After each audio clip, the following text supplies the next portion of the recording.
Hello, welcome to Levant TV Headlines. Syrian President Bashar al-Assad said Turkish military and logistical support was the main factor that helped insurgents to seize the northwestern city of Idlib from government control last month. US military's top General Martin Dempsey says Iraq's largest refinery in Beiji is not at risk despite an offensive by the Islamic State group that has breached parts of the facility.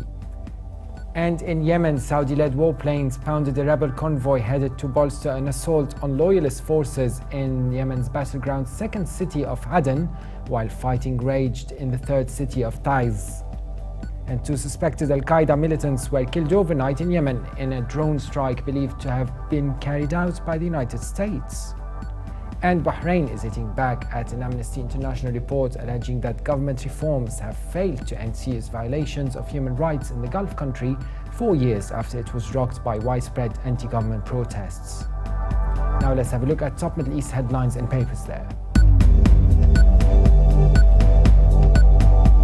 Starting from Cairo, the Egypt Independence leads reporting that for the first time the Egyptian and Bahraini armed forces will conduct air-maritime joint military exercises under the name of Hamad 1. The paper also reports that Social Solidarity Minister Ghada Wali said that the agreement to be signed between the World Bank and the Egyptian government allows the government to obtain a loan of 400 million Egyptian pounds, part of which would be allocated to supporting the poor and the elderly.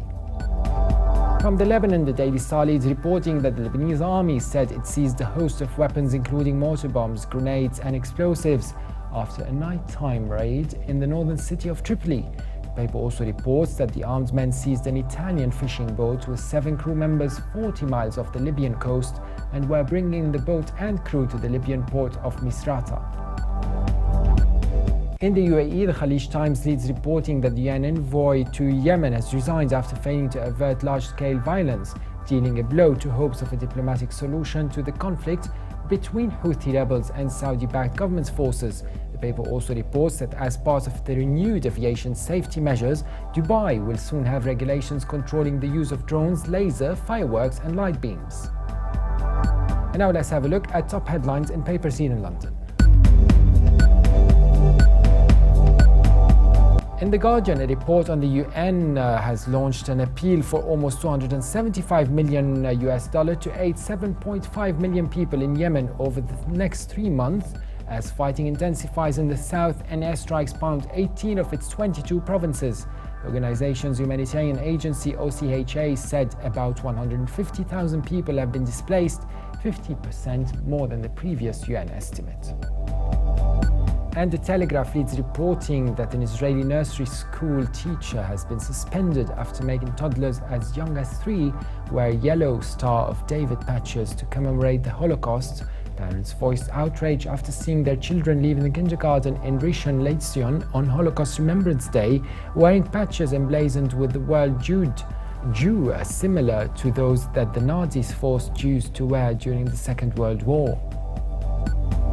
The Independent leads reporting that the Israeli government can now legally seize Palestinian homes in East Jerusalem after judges approved the use of controversial law.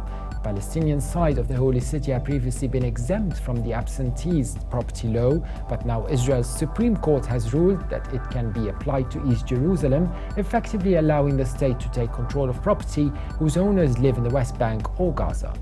And now let's have a look at international papers. From Germany, the Deutsche Welle reports that militants belonging to Yemen's powerful Al-Qaeda branch in the region took control over a provincial airport, an oil terminal, and a major military base on Thursday. The terrorist group's representatives also made an alliance with local tribal leaders to administer the region.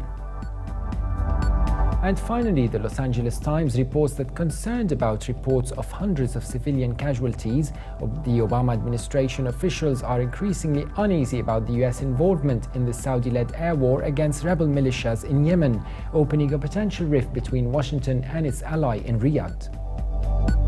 That was it for today. For more updates, please visit levant.tv. Thanks for watching Press Review and bye for now.